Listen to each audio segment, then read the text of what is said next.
strikes Pakistan, and look at how we've been hearing a lot of reactions as my colleague Rhythm continues to stay with us.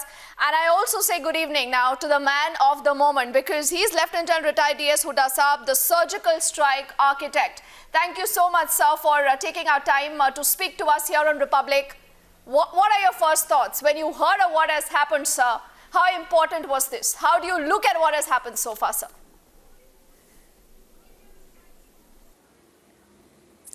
You know, my first sense was a sense of great pride. And, you know, my compliments to the political leadership, my compliments to these brave Air Force pilots, you know, who braved all odds to go and strike a target which is deep in Pakistan territory. I was extremely, extremely happy and felt very proud to be an Indian today. Lieutenant General DS Hooda, look at the way this was planned. First the Uri attacks, 18th September the attacks, and then on 30th September the Uri attack. It's 12 days at that time that took place. Even now on 14th February the Pulwama attack happens, and on 26th February in 12 days time the attack happens here. 12 days is how much time India took to strike there, but there was a lot of planning that went inside this. We've seen the kind of planning that was given by the Indian Air Force when 5 targets were shortlisted and then 3 were shortlisted further. We've struck at the heart of Pakistan this time. Not only have we gone inside Pakistan, we've gone to the very heart of the matter. We've gone to Balakot, we've gone to Muzaffarnagar, we've gone to Muradabad, we've gone to all those places where terror camps were being there, and highlighted it.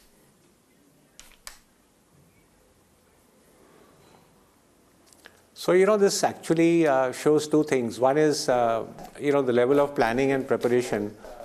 You know, these selection of targets, making plans to go inside and strike them. You know, these are things which are planned well in advance. They are rehearsed. You know, pilots would have been picked. And now they've gone and you know, executed it with such finesse. You know, outstanding work by the Air Force pilots. I think it also shows that, you know, India is willing to up the ante where required. So last time, you know, the strikes were shallow, relatively shallow, and across the line of control, done by the Army. This time it's much deeper strikes by the Air Force.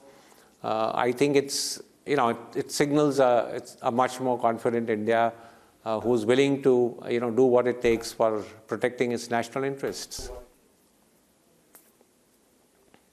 And you know, Lieutenant General Saab, I think you make that very, very good point. And through this morning, you know, we've been speaking to a lot of people. We've been speaking to ex-servicemen. They all say that this is a paradigm shift. It's a new red line today that India has drawn when it comes to Pakistan, sir. Are you hopeful? Do you think that Pakistan today, at least, will get the message, should get the message, sir?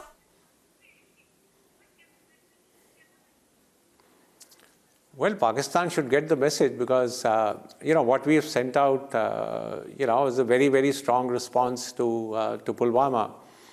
However, I do think, you know, we need to have a consistent, you know, long-term pressure on Pakistan. Combining diplomacy, economy, international isolation, and where required, the use of force. And we are seeing elements of this, you know, playing out after Pulwama. And I think if we continue like this, you know, the message that goes to Pakistan will be that India is no longer willing to accept, you know, terror which emanates from their soil. And also, Lieutenant General DS Hooda, the question is, China as of now confirms that the airstrikes took place. Pakistan continues to hide it. We've also been told by our sources they're also trying to clear up the entire terror site. The terror site in the JEM camp, in which we saw global maps of Britain, maps of USA and Israel on the stairs of the JEM campus. It's clear they wanted to unleash global terror.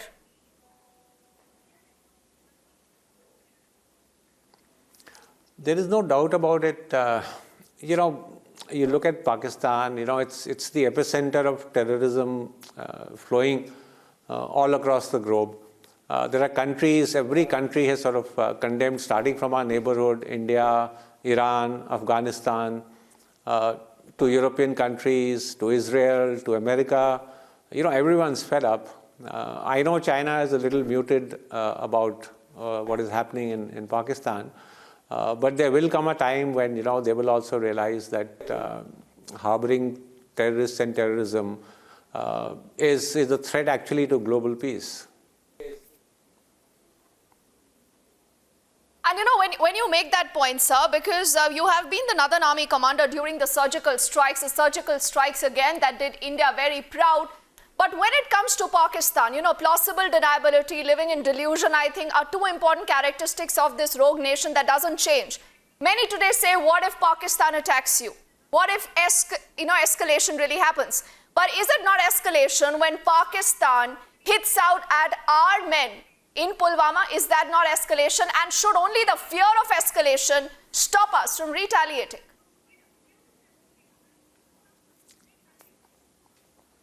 Not at all, not at all. I think if there is any country between India and Pakistan which needs to fear escalation, it is Pakistan.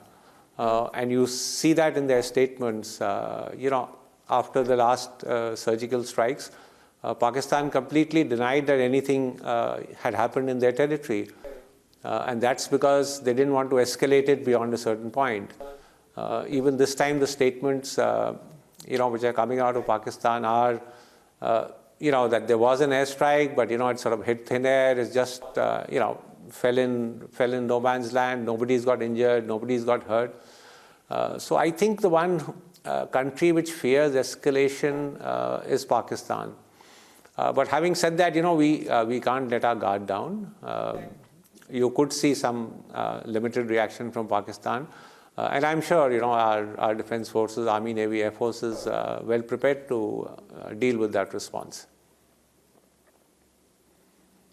Lieutenant General D.S. Hooda, it was 17 minutes, 12 jets, 3 targets, and Pakistan and several terror camps were eliminated. The point is, at such a time when Pakistani terror camps were being eliminated, Pakistan is being jeered. The Prime Minister Imran Khan holds emergency meetings. They go into huddles. There's a chaos there. But what options can they have right now? Because even domestically speaking, it's been a major embarrassment for them.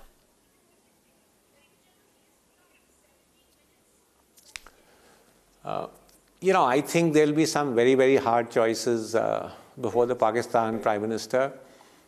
He knows well that his country stands internationally isolated. India has, large global support for the action that they have taken. Pakistan also knows that being weaker conventionally in terms of their Army, Navy, and Air Force, if they attempt to escalate this, it could completely backfire on them. So there are some very, very difficult times ahead for the Prime Minister in Pakistan. My own personal sense is they could do something very limited, but to think that some very strong response is going to come from Pakistan, I think will not be there. Interesting. And you also say that, the only country, I think, Lieutenant General Saab, who should be fearing escalation is Pakistan. But I also want you to make a little bit comment when it comes to the political will. At times like this, when the entire country gets together to say, enough is enough, we need to draw a new line, sir. You've seen that happening during surgical strikes. And this has been a new paradigm shift.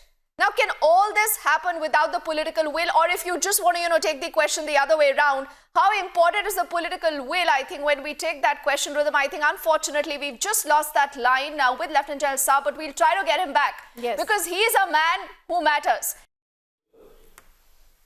And I will reconnect with our guest, Lieutenant General Retired D.S. Hooda Saab, who was speaking to us, Rhythm, a little while earlier. Unfortunately, the line got dropped, sir. But before I actually let you go, there is one question on everyone's mind. The options were always available.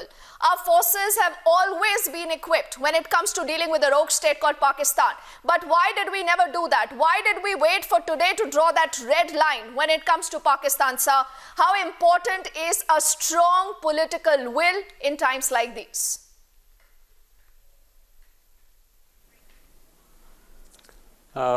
It's extremely important. I don't want to go back into history. I think what we should look at today is complimenting the government and completely standing behind the government. Let me tell you, launching an airstrike into Pakistan is not a decision that comes easy. The fact that they've taken it and they've gone through with it, they deserve our complete support. And as I said, my compliments for an outstanding decision taken and a job well done. Oh, absolutely. He's a man of few words, but then he makes a lot of sense, Rhythm, when he talks. As always, Lieutenant General Hooda Saab, thank you so much for speaking to us here in Republic. And I think he's not mincing his words. When he says Pakistan is a terror state,